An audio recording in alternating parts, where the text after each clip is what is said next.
to get people to stop following him in this scripture, in this passage. Have you ever heard Jesus be so negative at times? 10 times in these few verses, he uses the word not. 3 of those are in the first phrase, cannot be my disciple. Jesus has seen the crowds growing behind him, and he knows that some of these followers are only tagging along to see another miracle, especially if that miracle includes getting a free lunch.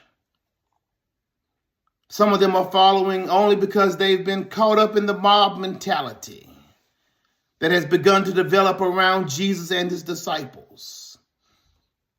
So he turns to the crowd and he tells them, unless you're serious about following me, you might as well go home. Whoa. But Jesus is not trying to get rid of followers. He just wants them and us to know what it is involved in being a true disciple of Christ.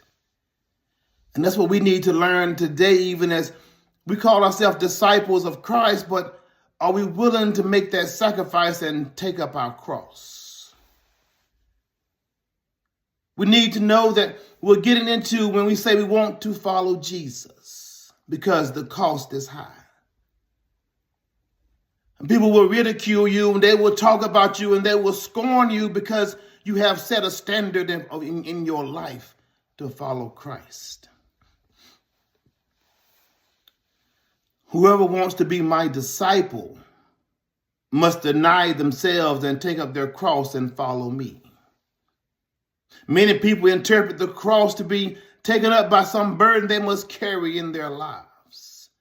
A strained relationship or a thankless job, a physical illness, etc., etc., etc. With self-pitying pride, they look at their difficulty and say, that's my cross, I have to carry it. But such an idea is not what Jesus meant when he said, take up your cross and follow me. It's a call of self-abasement and self-sacrifice. One must be willing to die in order to follow Christ. Dying to self is an absolute surrender to God. Jesus says we must hate our families if we want to follow him.